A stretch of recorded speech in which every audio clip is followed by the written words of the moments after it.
अगर ऐसा संकेत आपको भी मिला है तो प्रसन्न हो जाइए, क्योंकि आपके जीवन में समय अच्छा आने वाला है, सब कुछ बढ़िया, सब कुछ उत्तम होने वाला है। सबसे पहले नंबर में अगर व्यक्ति का नींद ब्रह्म मुहूर्त में खुलने लग जाए, ब्रह्म मुहूर्त 3, 4, 5 बजे तक आपकी नींद खुलती है, 3 से 4 बजे के बीच में अगर आप नींद से अपने आप जग जाते हैं।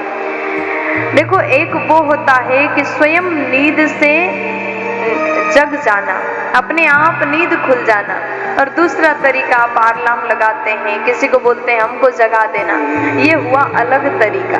लेकिन किसी के बुलाए बिन आप स्वयं जग रहे हैं और उसके बाद में आपको भगवान का चिंतन होने लग जाए तो समझो कि बहुत अच्छा संकेत है।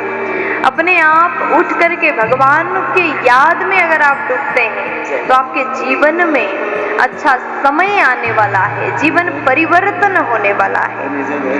और दूसरे नंबर में कहा कि बिना कारण व्यक्ति प्रसन्न होने लग जाए। कुछ व्यक्ति ऐसे भी होते हैं 24 घंटे बिना कारण चिंतित रहते हैं, दुखी रहते हैं। उसको लगता है कि मेरे जीवन में संकट है, परेशानी है, जबकि कोई उसको कुछ कह नहीं रहा, सब कुछ ठीक ठाक चल रहा है, फिर भी दुखी रहता है। लेकिन ऐसा भी कभी कभी होता है, बेवजह हम मुस्कुराने लग जाते हैं, प्रसन्न रहने लग जाते हैं। कोई हमको कुछ कह करके जाए तो भी क्रोध नहीं आता, बिना कारण प्रसन्न आप रहने लगे तो शुभ संकेत है। तीसरे नंबर में कोई आपको डांट रहा है, आपको परेशान कर रहा है, आपको गुस्सा दिलाने की कोशिश कर रहा है, फिर भी आपको क्रोध नहीं आ रहा, आपके भीतर क्षमा करने का शक्ति प्रकट हो रहा है, तो समझो ये भी बहुत अच्छा संकेत है, आपके जीवन में अच्छा होने वाला है। इसका भी अत्यंत शुभ संकेत हमको मानना चाहिए।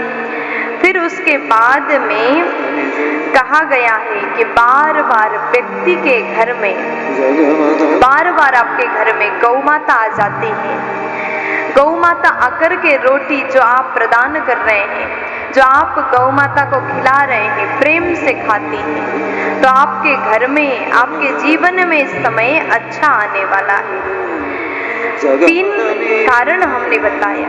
चौथे नंबर में कहा गया कि जब आपको आपके घर में छोटे छोटे बच्चे आकर के बिन बुलाए खेलने लग जाए, बड़े प्रेम से बच्चे क्रीड़ा करने लग जाए, तो ये भी अत्यंत शुभ संकेत है, आपके जीवन में अच्छा समय आने वाला है। और फिर कहा गया कि आपको आपके खर्च में कमी आ गया, धन के स्रोत खुल रहा है, आप जो भी कार्य कर रहे हो उसमें आपको सफलता प्राप्त हो रहा है, तो समझो आपके जीवन में ये भी बहुत अच्छा संकेत है, अच्छा समय आने वाला है। और फिर उसके बाद में पूजा, आरती, आराधना करते समय जब आप भगवान के पास में जाकर के पूजा करते हैं ना, तो उस समय ऐसा लगे कि आपके घर के भगवान मुस्कुरा रहे हैं, मूर्ति मुस्कुराने लग गया, तो ये भी अत्यंत शुभ संकेत है। जब जनक नंदिनी जानकी मैया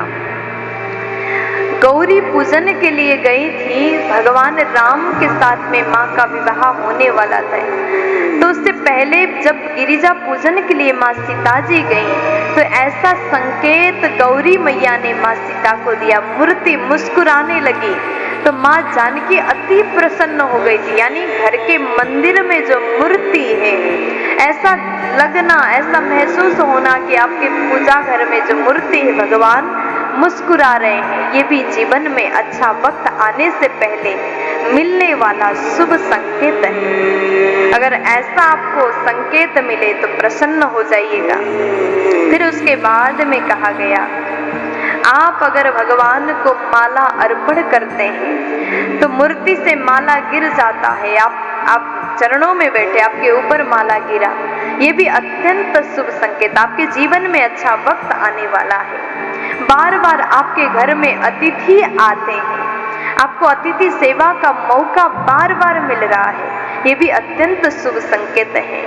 और उसके बाद में सबसे बड़ा संकेत, ये भी अति उत्तम संकेत माना गया, शायद इस बात को सब कोई मानते हैं, बड़े बुजुर्ग भी कहते हैं, स्त्री का बाएं अंग और पुरुष का दाएं अंग फड़कना जीवन में अच्छा संकेत प्रदान करता है। अच्छा वक्त आने से पहले ये 7 संकेत हमको प्राप्त होता है। पहला, ब्रह्म मुहूर्त में नींद खुलना, बेवजह आप प्रसन्न रहने लगे, क्रोध नहीं आता। दूसरे नंबर में, तीसरे नंबर में कहा गया कि बार बार घर में गौ माता आती है। चौथे नंबर में छोटे छोटे बच्चे आकर के क्रीड़ा करते हैं। 5वें नंबर में धन के स्रोत खुल रहा है। 6ठे नंबर में कहा गया पूजा आरती करते समय भगवान के मूर्ति मुस्कुरा रहा है, ऐसा महसूस हुआ। गले से माला गिर जाना ठाकुर जी के भगवान के।